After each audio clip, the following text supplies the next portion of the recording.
morning. It is Tuesday, December 27th. I'm Abby Huntsman in for Ainsley Earhart this morning. Well, he campaigned hard for Hillary Clinton and she lost. But President Obama insists he could have beaten President Trump.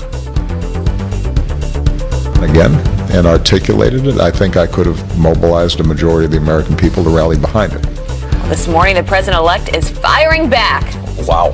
Tensions escalating also between the U.S. and what's supposed to be its greatest Mideast ally, as Israel doubles down on claims that President Obama was behind that devastating UN resolution. We have evidence. It's very clear that the U.S. orchestrated that. What was just revealed about that proof coming out. And you've seen, I'll try it again. You've seen the Hooters girls, but soon you'll be seeing these bombshell girls, the military-themed concept coming to a city right near you. Oh boy. As you reflect on that, let me remind you our slogan, mornings are better with friends.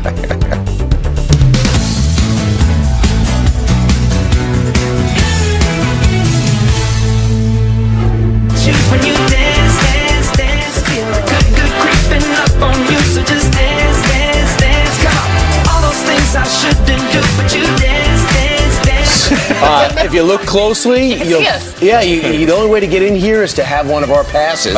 It's ironclad, it's clear, and I get the sense that New York still feels like it's a holiday. This is really how you're starting, huh? You have to have a pass to get in that building. Exactly. It depends on where you go in New York City. Because if you're in Times Square area, it is mayhem. Can't move. It is chaos. Right. And if you go in other parts, it's like desolate. No one's even there, which is kind of nice. You never see the city like that. I was doing Tucker's show last night. People were banging on the windows, literally. You know, they're just like, they want to do something. They're like showing their kids, hey, there's some random guy in the circus over there. Well, you know, the thing is, that's when when tourism increases in New York City, we get more and more fans. Because it's people outside New York who really support And they Fox. see Ed Henry and they're like, They're like, this is amazing. I'd This like is to touch amazing. him. And instead, I'd like to go through 9 inches of glass first.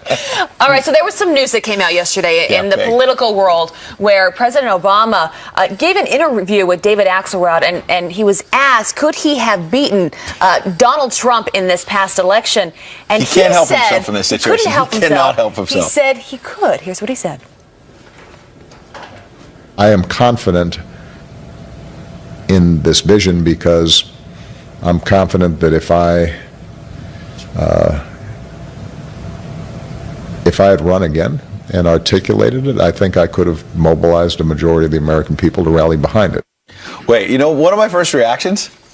So Russia was not the biggest factor in the election? Because he's saying, like, if I had mobilized this majority, that whole Russia thing that we've said for the last month was really the big reason why Hillary Clinton lost? No. He's now admitting, first of all, Hillary Clinton was a bad candidate, despite everything he said for so long, and that he thinks he's better than she is, number one. And number two, he thinks he could beat Donald Trump, which some people are, you know, yes, his President Obama's approval ratings have inched up, but people get tired of you after 2 terms. And also there's this tradition.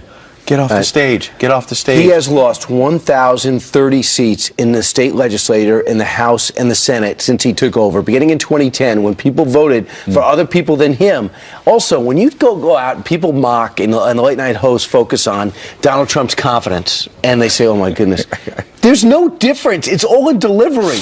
He's smoother. He's more articulate. He's more refined. But Barack Obama is the same thing as Donald Trump. He has an inability to admit any of his flaws, inability to say any of his policies are incorrect. It's all in how they are digested and communicated. It's the problem. It's not the policies. The perfect example is what's happening, and we'll talk about it in detail shortly, with Israel. You do this thing that's devastating to the Democratic Party. You just basically took our most loyal Middle East ally and threw him in the street and then told Democrats to deal with it.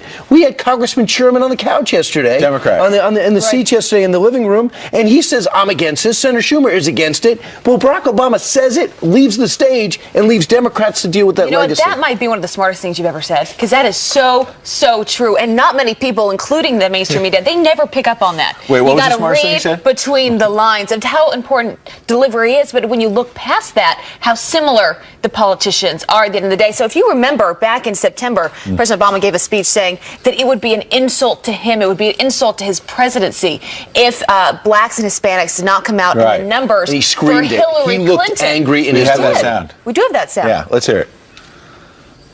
I will consider it a personal insult an insult to my legacy if this community lets down its guard and fails to activate itself in this election. Well, guess what happened? Yeah. They did not come out in the numbers for Right. Hillary Clinton. Here he's now saying if he were in the race this past go-around, Right. he could have beaten If only Donald I had been there, if only I was on the ballot, if only my coalition had mobilized. Wait a second.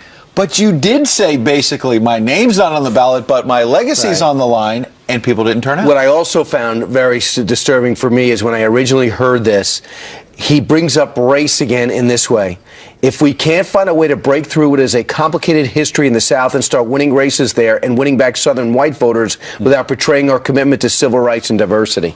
So saying that we can't get over the South because the South is not over what their history is, maybe back to the Civil War. Right. The Democrats did own the South. They lost the South, and now the Republicans are holding on to the And South neither- through values, work ethic, and different things. It's the bathroom situation. It's jamming Obamacare down people's throats. It's not because the South doesn't like black people. But also, Barack Obama and Hillary Clinton are not listening to someone very important in the Democratic Party, Bill Clinton, who's been saying, don't dismiss this whole Southern white voter thing.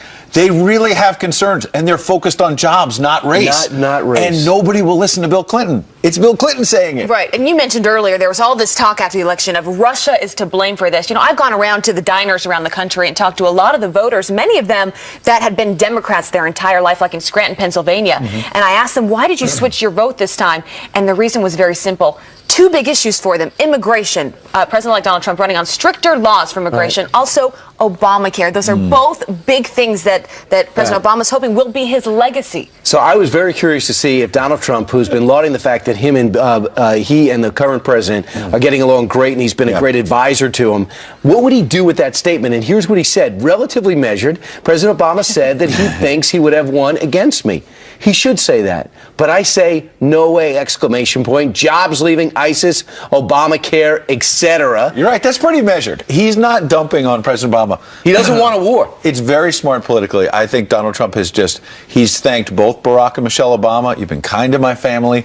I'm not going to look backwards. I'm looking forward. That's what he's supposed to be doing. See how he right can now. do it, because President Obama's going across the street. He said on the Axe Report on that podcast, I think, it was very interesting give and take between them, because he's been somewhat critical after he left the White House. David Axelrod's been tough on him. has. Yeah. But he said in that Axe Report that basically he says, I am going to be speaking out when things are not right, and there's no necessarily great speaker right now. Yes, and it's a free country, and Barack Obama can do that as a former president, but that is breaking with recent tradition. I was just going to say George W. that. Bush got off the stage. Do you think that when Barack Obama, as a new president, was trying to shut down Gitmo, was trying to tear apart his approach to the war on terror, he wasn't going nuts down in Texas? Of course he was, but he said, I'm done.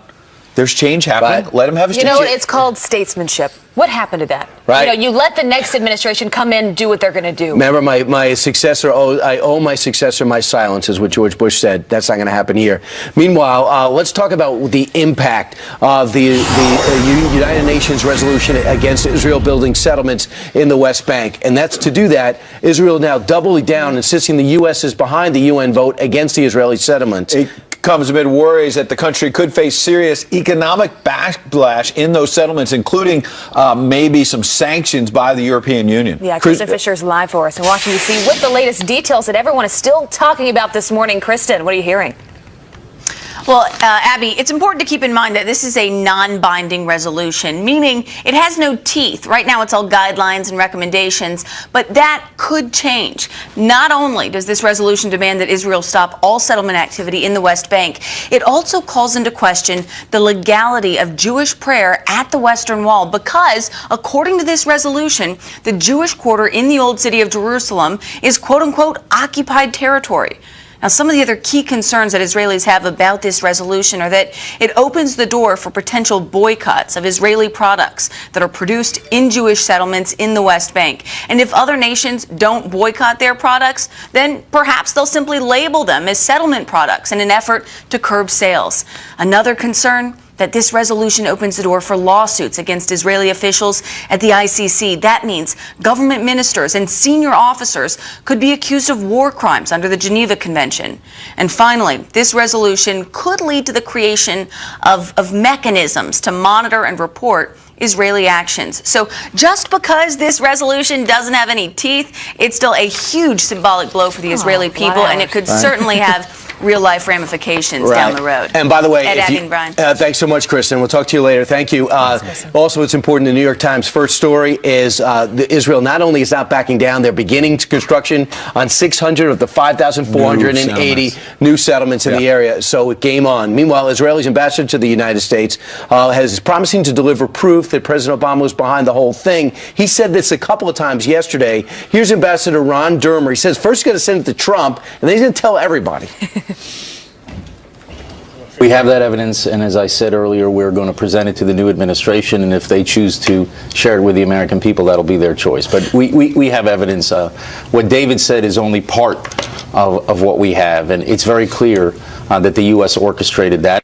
Well, what's significant is that the White House has been downplaying this, sort of like, oh, it wasn't us, it was these other countries. It was Senegal and Venezuela. Yeah, and New Zealand. And the other part of that, well, we're not going to make it public. We're going to give it to the new Trump administration. See what they want to do with it. It's probably on Twitter in 10 minutes. What do you think? I mean, it's not like Donald Trump's going to sit on this information. It's true. So the UN was put in place after World War II in 1945, and there have been questions from both sides of the political aisle over the years of the importance and do we really need this in place? What do they actually do at the end of the day? Charles Krauthammer was on last night. He's got an idea. And he's always so thoughtful about these. He does. He's got a very interesting idea of what we should do with the UN. Here's what he said.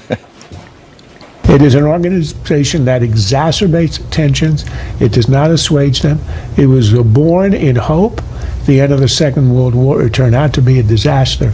Any move to minimize our support for it, any move to get it out of the U.S. Imagine if headquarters were in Zimbabwe. The amount of weight and coverage it would get would be zero. I think that's good real estate in downtown New York City, and Trump ought to find a way to put his name on it and turn it into condos. At the UN condos? Well, he said Trump Tower they just get together and hang out, and he says it's a shame, sad. They don't really get anything done down there.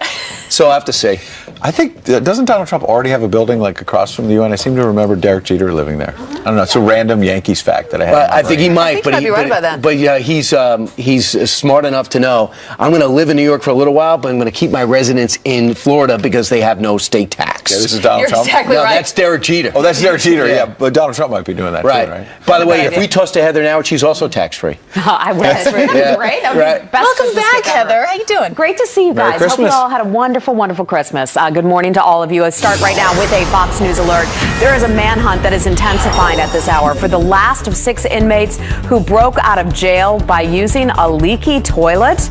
Police in eastern Tennessee now warning that convicted felon David Frazier, seen right here, is considered the most dangerous of that bunch. The group escaping by ripping a toilet off the wall. It had rusty bolts, and then they kicked down a door. Memorials growing this morning for George Michael as mystery surrounds his sudden and shocking death. The music legend behind dozens of 80s and 90s mega hits. Wake me up.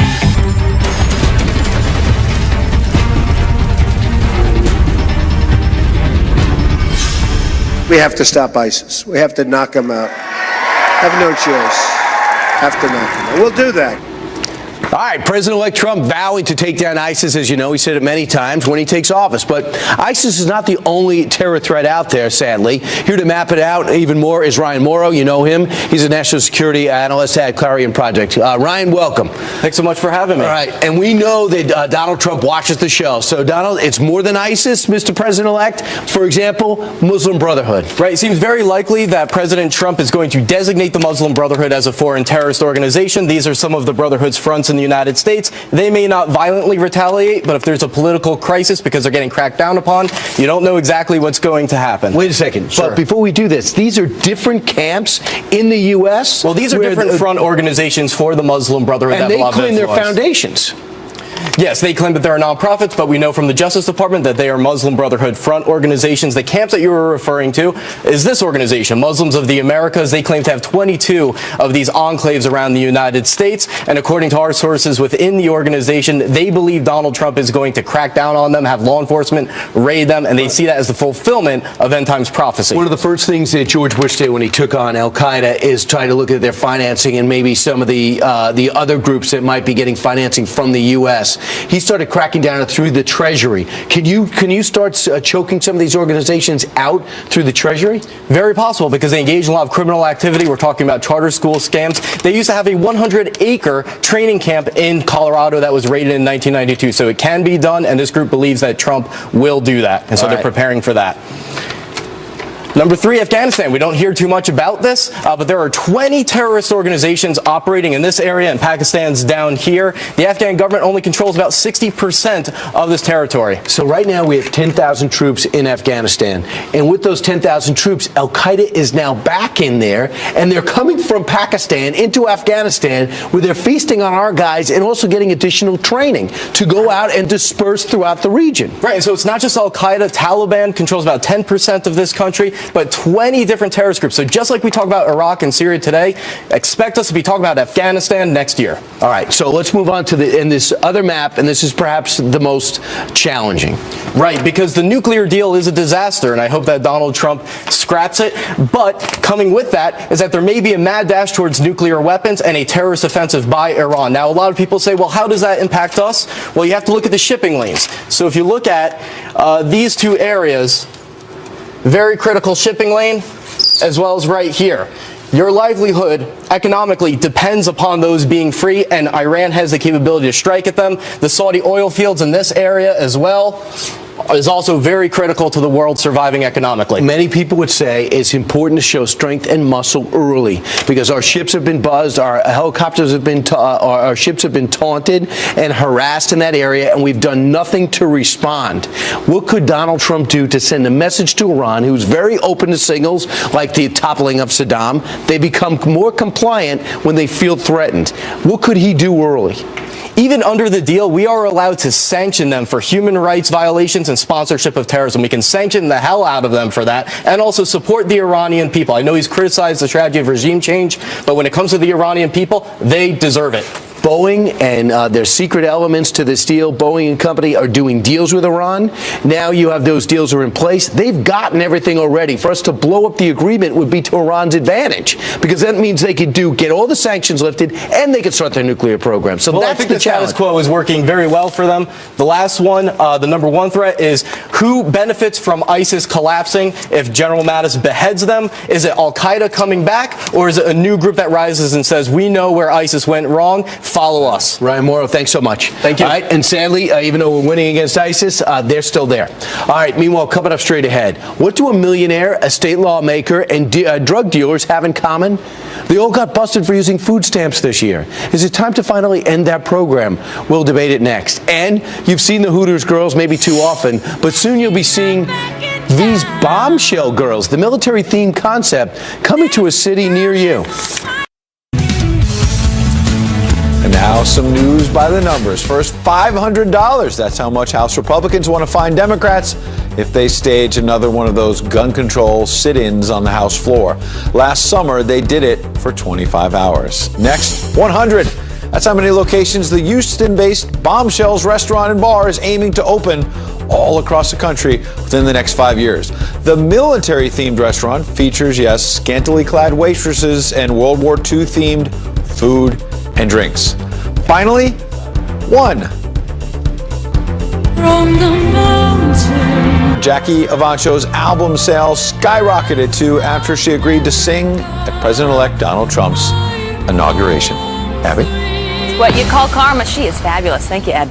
Well, food stamp fraud is at an all-time high, and some of the worst offenders this year have included a state lawmaker and a millionaire. This year, it is estimated $70 million of taxpayer money was wasted on food stamp fraud. So is it time to end the program altogether? Here to debate, 2008 Clinton campaign advisor and Fox News contributor Jamu Green and Republican New York Councilman Joe Borelli, who's fought against welfare fraud right here in the New York Assembly. Welcome to both of you. Good morning. Thank you very much. So, Joe, when we're talking about these programs, communication is so important here, because when you read the headline, it's doing away with the programs that help the people that need it most. So what are you talking about? Help people understand this. Right. The Republican Party can't be, either in perception or in practice, the party that is seen as throwing people to the curb and cutting off benefits when they really need it. That said, this program, the SNAP program, the reincarnation of the food stamp program, has been ripe with problems since almost its inception.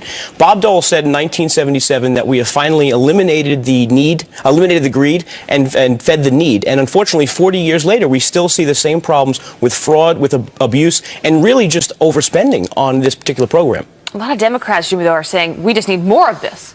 Well, we certainly have to have this conversation by looking at the facts. And the facts are that 45% of the recipients of SNAP programs are under the age of 18. 9% of them are over the age of 60. This is a program that keeps young people and elderly people out of poverty. This is also a program that, of course, as we look at any government program, there's going to be fraud. So how do we correct the problem How do you do away with the without fraud? throwing the baby out with the bathwater? Because this is something that lifts families who are on the brink of poverty, stops them from jumping into poverty. This also actually helps local economies. Food stamp benefits, for every $5 that is spent, $9 goes into the local economy. That's not just something that you can throw out. And when you look at what President Obama has done in the last 8 years, we've seen the greatest stalling out of economic inequality growth stopping under his programs. This is one of the reasons why. So, but there has been a lot of abuse, a lot of people taking advantage of these programs, and that is the problem here. Who are these people, Joe? Well, look, I mean, we're talking about 1% of spending on SNAP program is lost through fraud, just from what this latest report says. But Jimmy was right. There is a lot of good happening from this program. The problem is when House Republicans in 2014 proposed modest cuts, they got castigated by some of our Democratic colleagues in calling us heartless, and saying we're kicking people to the curb and that sort of thing. These are modest cuts. What other program in the federal government costs double what it did 8 years ago and quadruple what it cost 16 years ago, where we're not supposed to look at it with a scalpel and try to look for cuts? The Democratic Party wants taxpayers to put blinders on and just feel good that we're helping people. And we need to start looking at programs that have cost beyond what they're expected to cost, and look for reforms. But even, Jimmy, you said earlier, there are problems that exist. There is fraud that is taking place. Is there another solution here? Is there a way for both sides to come together to make this as effective as possible? Look, I think there are going to be bad apples, like I said, in any program. So how do you weed those out? That should be the focus. Because, again, when you look at economic inequality, without food stamps, families are going to jump into poverty, and that is not something that we want to see reversed. You can't talk about this program without looking at the impact of the Great Recession. When you had income inequality growing under the Great Recession, what didn't grow was food insecurity, and that is because this program was pumped in with more money. That is so key to keeping kids and the elderly, local businesses thriving off of it. This is not something that I think Donald Trump is going to embrace in his administration, or House Republicans are going to embrace. This is something that Speaker Paul Ryan has been very passionate about, getting this right. Joe, you know that.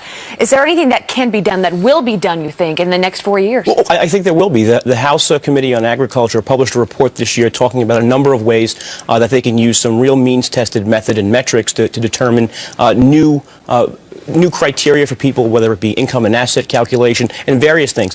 But Paul Ryan is right. He does not want people to fall off the welfare cliff, meaning we don't want people to come to this point where working and making an extra $10,000, $15,000 now comes at the expense of losing $30,000 in benefits. If you're a reasonable person or trying to do the right thing, you're not going to make those sacrifices when it's against your best interest. But to be clear, this is something that was not just expanded because poverty increased. The poverty has increased throughout the Obama administration in the Great Recession, but a lot of these changes were made policy-wise during the Bush administration in a 2002 and a 2008 It's farm going bill. to take both sides to fix it. We're going to leave it there. Thank you both for being here. Joe, Jimmy, good to see you this morning. All right, coming up, we told you all this professor wanted for Christmas was a white genocide. He made that plea publicly. So how is this school reacting now? This morning, there is an update. And this may look like a normal photo of women sitting on a couch, but can you see what's wrong with it? The mistake is heating up a debate online. We'll have the answer. For the holidays and you got nothing else to do, you sit and you stare at these photos and you go crazy. I saw plenty of legs. I mean, there were plenty of legs in that shot, right? I mean, right. Who's the girl with the bigger thighs? That's the girl. Brian, this is not going to end well. Brian, this is not going to end well. Let's just You can't say that. Well, no, I'm just saying. Yesterday I saw plenty of legs. Yesterday I heard you ask a woman how old she is. That was off camera. That was off camera. No, it wasn't. I know, I just made it public. You're such a good friend, Ed. I didn't say it. I didn't say who. What I was saying is I was admiring how well she's doing in her career so young, and I thought to myself, how old are you? And Ed thought that was the wrong thing to ask. You're not supposed to ask a lady her age and how big are her thighs. You know what? We do have I think some we gotta get to the weather. extreme weather to get to. It's wreaking havoc on travelers trying to get home after the holidays. A blizzard bearing areas of the upper now of snow shutting down nearly every highway across North Dakota and western South Dakota and knocking out power to thousands of The people. storm system now weakening, but still causing hundreds of flight delays at airports all around the country. Freezing rain drenching New England Monday, with more to come today. Meanwhile, in some parts of Florida, it's the warmest December on record. Senior meteorologist Janice Dean is here tracking all the weather. We gave you like 6 things to work with. You going to choose any?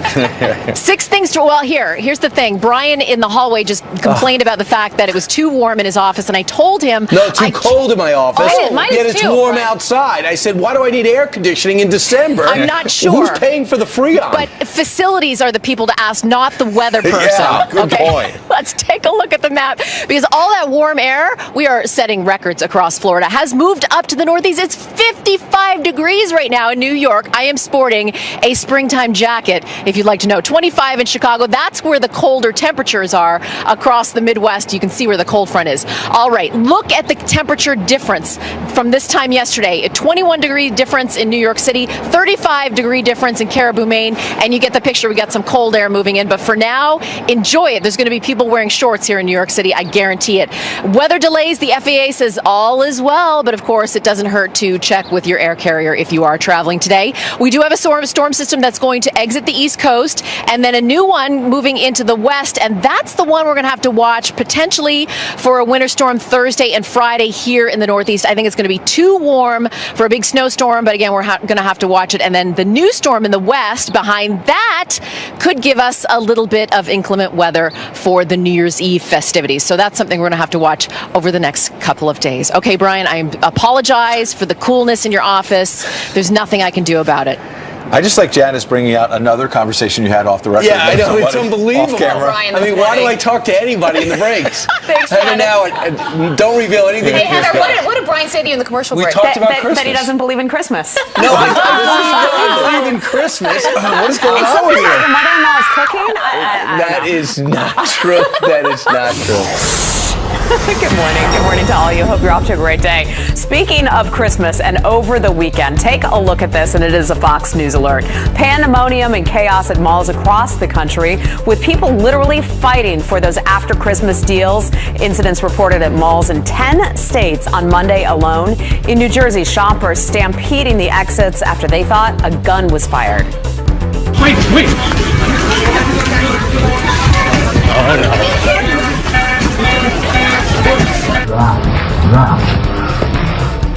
A SWAT team swarming the mall, finding no signs of a gun. Fortunately, no one was seriously hurt in any of those incidents. Well, we have some terrifying video we have to show you. You really have to see it to believe it. And we should tell you, it does have a happy ending. Check this out. A massive truck running over a toddler. As a grandmother pushes his stroller on a crosswalk in China, that little boy almost trapped underneath, but the 3-year-old miraculously walks away with just scrapes and bruises. The truck driver got a fine that amounts to about $20 for failing to stop at a red light. How terrifying and lucky that little guy is. Well, a professor with a history of hating white people says he's not the problem. Instead, his critics of what he calls satirical remarks are the violent racists. George Cicarillo teaches at Drexel University, that's in Philadelphia. Over the weekend, he tweeted this, quote, "All I want for Christmas is white genocide." And that sparked a nationwide outrage, but now he says it was just a joke. Drexel calling the post very disturbing and has a meeting set up with the professor to address that. We'll follow that story and bring you the latest. Monday Night Football, a high-scoring affair. The Dallas Cowboys' offensive weapons all on display as they pummeled the Detroit Lions 42-21. And our friend over at Fox 8 Cleveland weatherman Scott Sabol finally shaving off that beard because the Browns won. He vowed to keep it growing until they got a W. It took 109 days, but here he is back to clean shaven. Scott, looking good, Scott. And those are your headlines.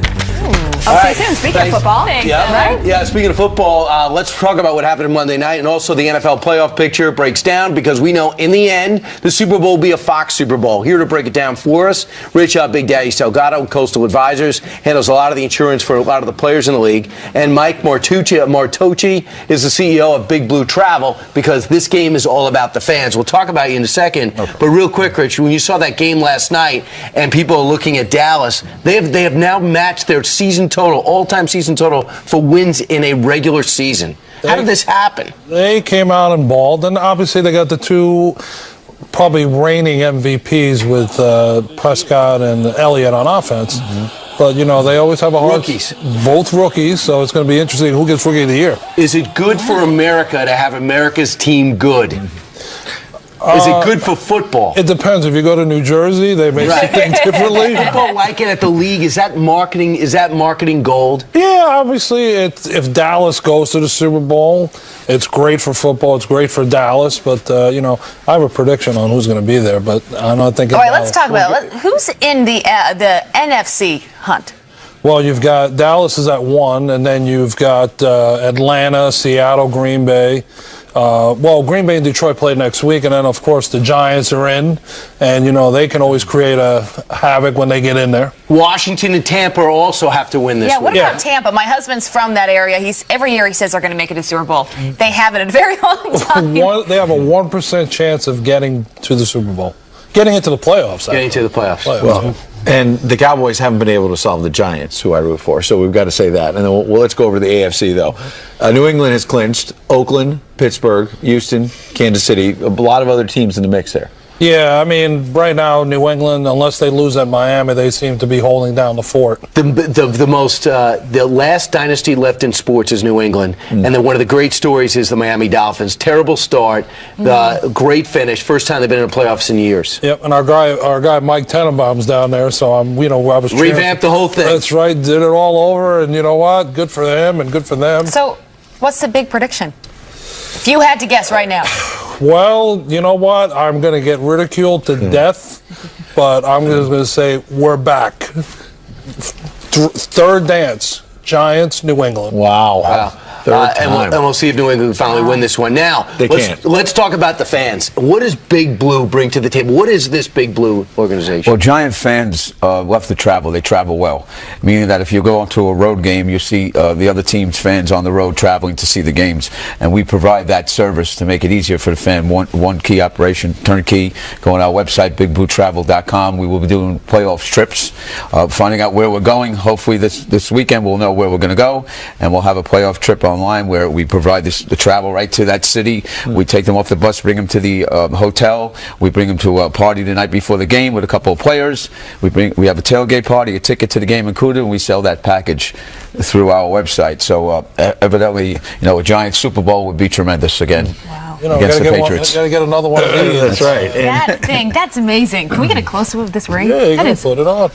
But I was at the game when the Jets hosted New England a few weeks ago here, and Brady came back at the end there, and the Patriots fans travel well. Yes, they do. They go all around the country. Patriot Cowboy fans, generally Cowboy fans, Steeler fans, Giant fans, and Raider fans travel very, very well.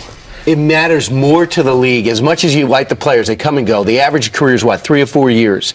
But the fans don't go anywhere. And that's the key. So that's when people look at this, it's not about the Giants. It's really about what fans will do and what these organizations do to make sure the fan support is supported. We've been doing it 25 years, and we see grandfathers come with their grandkids, and then their grandkids. It's like it's a family tradition. So that's a family travel. And, all right, let's one go of Big America's Blue. Best. Yes. Yeah, it's going to be a great end of the season, I have a feeling. And Rich, you're going to go on the road with them and maybe bring us up close and personal, right? Yep, and then, in a couple weeks, you and I will be in Houston. All right. Hopefully in the Super Bowl. That's right, on Fox Sports. There you go. Thanks, you guys. President Obama says America believes in his vision, and he would have beaten Donald Trump. If I had run again and articulated it, I think I could have mobilized a majority of the American people to rally behind it. But if he's so good, why have Democrats lost more than 1,000 seats since he took office? We'll debate that, fair and balanced. And she's toxic but not dead. Why the internet thinks Democrats lost more than 1,000 seats in Congress and state governments all across the country during Barack Obama's presidency. But the commander-in-chief insists he could have won a third term. I am confident in this vision because I'm confident that if I had run again and articulated it, I think I could have mobilized a majority of the American people to rally behind it. He could have beaten Donald Trump. Well, the president-elect quick to fire back on Twitter saying, quote, President Obama said he thinks he would have won against me. He should say that, but I say no way. Jobs, leaving, ISIS, Obamacare, etc. Here to debate Republican strategist David Avella and Democratic strategist Steve Laser. Steve, let's start with you. I mean, how can President Obama continue to say, my policies, he said many times going back to the midterms of 2014, are on the ballot. He said it again in 2016 and lost, and yet now he says, I could have beaten Donald Trump.